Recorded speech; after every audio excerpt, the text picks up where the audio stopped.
નમસ્કાર વિદ્યાર્થી મિત્રો, ધોરણ 11 વિષય આંકડાશાસ્ત્રના આ ઓનલાઈન એજ્યુકેશનમાં આપ સર્વે વિદ્યાર્થી મિત્રોનું હાર્દિક સ્વાગત છે. વિદ્યાર્થી મિત્રો, આપણે ચેપ્ટર નંબર 3 મધ્યવર્તી સ્થિતિના માપનો અભ્યાસ કરી રહ્યા છીએ, જેમાં આપણે પ્રીવિયસ લેક્ચરમાં સીધી રીત એટલે કે અસતત માહિતી સ્વરૂપે દાખલાઓ આપેલા હોય ત્યારે મધ્યકની ગણતરી કરેલી હતી. તો હવે આપણે એની નેક્સ્ટ રીત તરફ આગળ વધીશું, એટલે આપણે મધ્યકનો અહીંયા આપણો આ ચેપ્ટરનો કોર્સ મધ્યક જે પાર્ટ 1 છે એ આપણે અહીંયા પૂર્ણ કરીશું. તો મધ્યકની ટૂંકી રીતમાં હજી આના પછી પણ બે મધ્યક છે, ભારિત મધ્યક અને મિશ્ર મધ્યક, પણ 30% કોર્સમાં તમને જે વાત કરેલ છે એમાં બે મધ્યક તમને બાદ કરીને આપેલા છે, તેથી આપણે એનો અભ્યાસ કરશું નહીં. હવે રીત નંબર 3 તરફ આપણે આગળ વધીશું, જેનું નામ છે ધારેલ અથવા ટૂંકી રીતે મધ્યકની ગણતરી કેવી રીતે કરી શકાય, અથવા તો આને સતત સ્વરૂપની માહિતી પણ કહેવામાં આવે છે, જેમાં તમને વર્ગ અને એફઆઈ આપેલા હોય.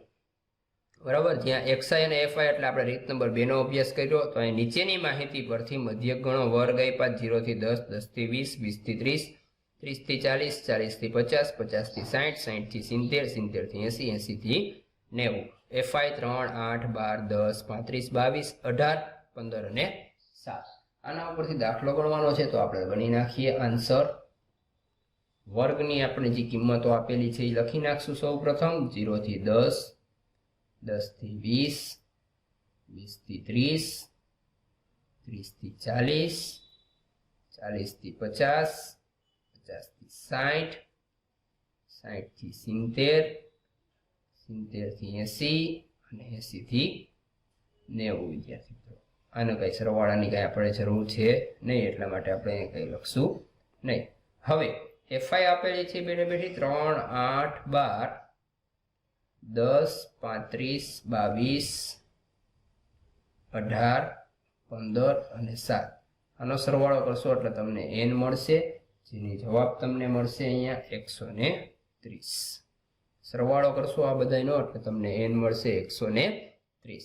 એક્સઆઈ જોઈએ છે, તો એક્સઆઈ એટલે મધ્ય કિંમત, અધોસીમા અને ઉર્ધ્વસીમા આપેલ વર્ગનો સરવાળો કરવાનો અને 2 વડે ભાગાકાર, એટલે 0 + 10 એને ભાગ્યા 2 કરશો એટલે તમને મળશે 5.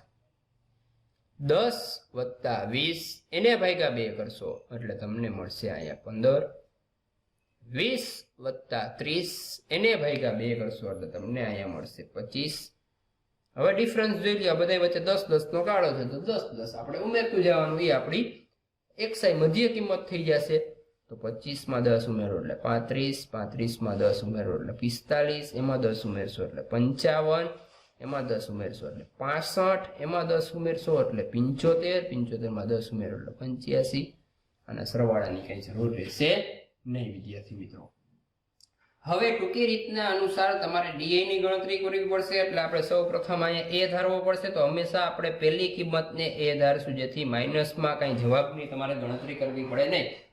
વચ્ચેની કિંમત પણ ધારી શકો, આપણે અહીંયા એ પહેલો ધારશું પહેલી કિંમતને, કારણ કે અહીંયા કોઈ દિવસ તમારે માઇનસનો જવાબ રહેશે નહીં, એટલા માટે. તો જે એ ધાર્યો જેની સામે તમે 0 મૂકી દો, પછી એકડા ક્રમમાં લખી નાખવાના. 1, 2, 3, 4, 5, 6, 7, 8. આ તમારો ડીઆઈ મળી ગયો એક્સઆઈ માંથી એ બાદ. બરાબર, એટલે જો અહીંયા 15, અહીંયા 2 1 કેમ આવ્યો? 15 માંથી 5 બાદ કરો એટલે શું મળે આપણને? 10. સી એટલે વર્ગ નંબર, ગાળો કેટલો હતો કે 10. 10 વડે ભાગાકાર કરો એટલે આપણને મળે 1. બરાબર, આ રીતે તમે દાખલાને અંજામ આપી શકો છો. હવે એફઆઈ અને ડીઆઈ નો ગુણાકાર, એટલે આ એફઆઈ છે ને આ ડીઆઈ એનો ગુણાકાર 3 × 0 એટલે આપણે અહીંયા લખી શકીએ 0. 8 × 1 એટલે 8, 12 × 2 એટલે 24, 10 × 3 એટલે 30, 35 × 4 કરશો વિદ્યાર્થી મિત્રો એટલે તમને મળશે 140, 22 × 5 કરશો એટલે તમને મળશે 110, 18 × 6 કરશો એટલે 108, 15 × 7 કરશો એટલે 105, 7 × 8 કરશો એટલે 56. આના સરવાળાની જરૂર પડશે, એટલે sigma FI DI is equal to તમને કિંમત મળશે આની 581. સરવાળો કરશો 8 + 24 + 30 + 140 + 110 + 108 + 105 + 56 એટલે 581. અથવા પ્રીવિયસ લેક્ચરમાં જેમ ગુણાકાર કરતા હતા આપણે એવી રીતે કરી નાખો તો પણ તમને ચાલે. કેવી રીતે? તો કે 3 ગુણ્યા 0 બરાબર 8 ગુણ્યા 1 બરાબર 12 ગુણ્યા 2 બરાબર 10 ગુણ્યા 3 બરાબર આવી રીતે ગુણ્યા બરાબર કરી અને છેલ્લે તમે જે રકમ આવે એમાં GT પ્રેસ કરો એટલે તમને 581 જેટલો સરવાળો મળશે. એટલે તમારે 2 વખત દાખલો ગણવો પડે નહીં. સૂત્ર મૂકીએ. x bar is equal two a plus sigma FIDA ના છેદમાં n ગુણ્યા c.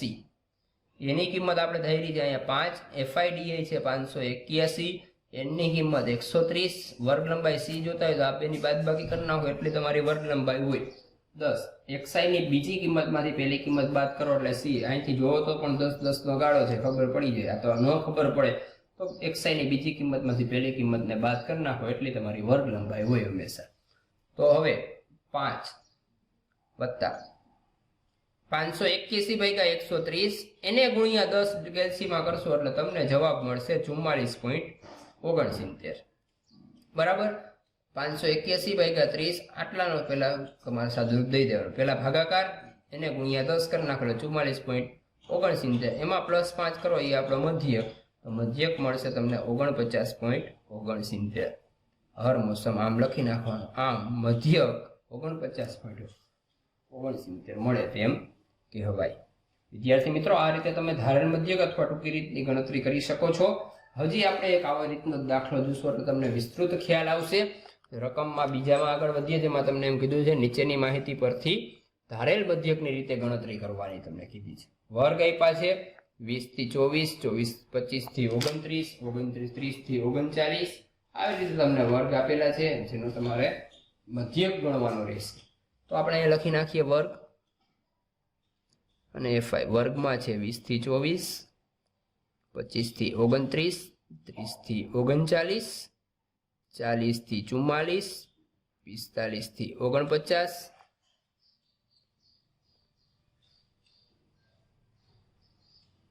50 થી 59, સોરી 54, અચ્છા 25 થી 29, 30 થી 34 આવશે અહીંયા.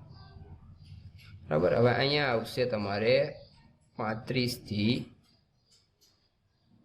39, અહીંયા આવશે 40 થી 44 અને અહીંયા આવશે 45 થી 49, અહીંયા આવશે 50 થી 54 અને 55 થી 59. આને કઈ સરવાળાની જરૂર નથી. FI જોતા હોય તો 5 વત્તા 7 વત્તા 9 12 10 8 6 અને 3 આનો સરવાળો કરશો એટલે આપણને અહીંયા n મળી જશે.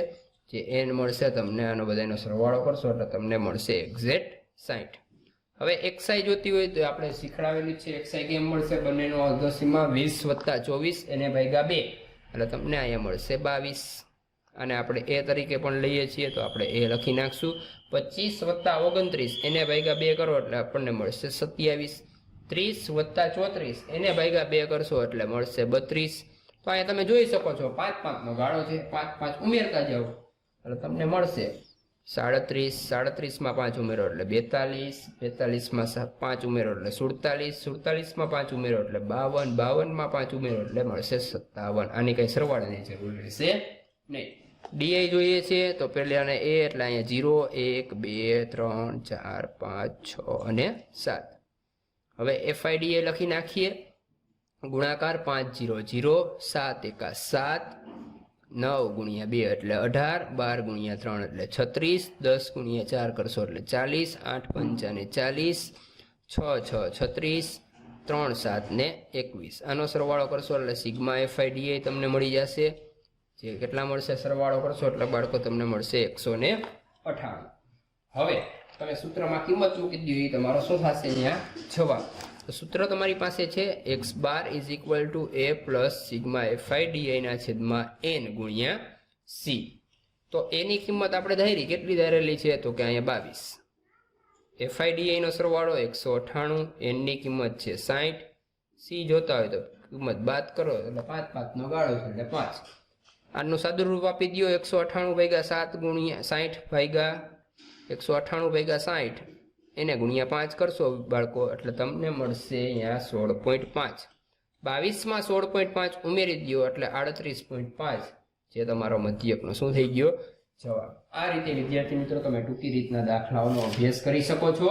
તો હવે હોમવર્કમાં તમારે આ રીતના દાખલાઓનો અભ્યાસ કરવાનો છે. 2 રકમ તમને આપું છું તેમાં પહેલી રકમ છે વર્ગમાં તમારે લખવાના છે 2000 થી 3000,